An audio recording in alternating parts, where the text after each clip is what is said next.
ሰላም ነን እኔ እና እሱ። እሺ ግን በቃ እንዲመጣ አልፈልግም። ለምን መጣ አንተ? እኔ ሰላም ልላችሁ። አይ አስፈልግ። ምን እየሆንክ ነው? አንቺ ይሄን ሁላ የምታደርጊው አንቺ ነሽ። ይሄን ሁላ ነገር የምታደርጊው አንቺ ነሽ። እንዴት ቤት ድረስ ታመጣለሽ? ምን አገባህ? ይርዳ። ለምን እሱ ለምን መጣ አንተ? ናቲ ምን ማለት ነው? ለምንድን ነው የማይመጣው? አንቺ ነሽ። ይሄን ሁላ ምታደርገሻ ይባል። ለምን ተሰማሽ አንቺ?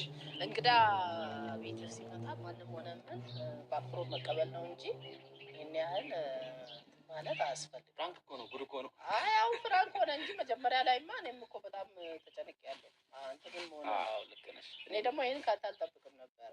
በቃ እኔም ደግሞ ስናወራ እንኳን ደህና መጣ ብሎም አውርተናል እና ከዛ ተቀያየርኩት። ቢኖረው ለምን ያን ነገር ወይ ምናምን በቃ እሱ ሀሳብ ይወጣ። እኔ ፈራው እኮ እኔ ንግግሮችን ያወራው የምር ሳቅ ያመለጠኝ ነበር አንዳንድ ቦታ ላይ። ምክንያቱም ዛሬ ሳገኘው ከብዙ ጊዜ በኋላ ነው የተገናኘው ናቲ ጋር እና በዚህ ሁኔታ እንዴት አገኘው? ብቻ በአካል አሁን ከድሮና ድሮ ብቻ ተመችቶታል። 2 አመት ሆነና ሳንገናኝ 2 አመት አንተ ብቻ ታስተሰላ የዛኔ ፍራንክ ስናደርገው መጻን ነበር ብቻ ወይ አሁን እሱን ነው የተበቀለ።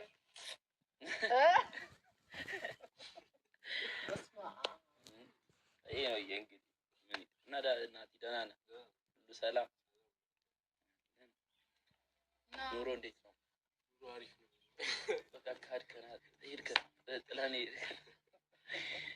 ወይ ናቲ እና ለማንኛውም ግን ማለት ቡናውም እንጠጣለን፣ ኬኩንም እንበላለን።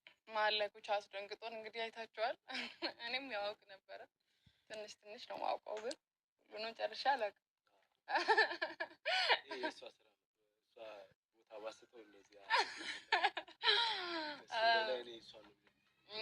አይ ትንሽ እኮ እንትን እንድትል ብዬ ነው ይሆናል።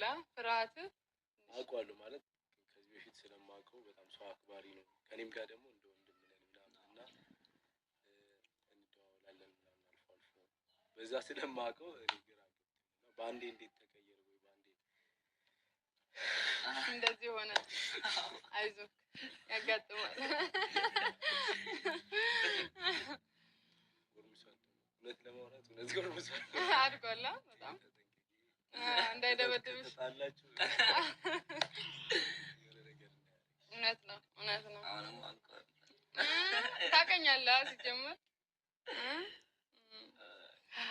እንተዋወቃለን። ለማንኛውም ቤተሰብ ባለ ደረገቻ እሱና እኔ እና ቤተሰቦቻችን እንግዲህ እንደዚህ እያለን ያው አንድ ላይ ደግሞ ቡና እየጠጣን እንጨዋወታለን፣ ኬኩንም እንበላለን። ኩቻ የምትለው ነገር አለ? ያው ስለተገናኘን በጣም ደስ ብሎኛል። በደንብ እንገናኛለን። ያው እዚህ ካለ ያው እንመጣለን። እኛም አዲስ አበባ መተን እንጠይቃለን።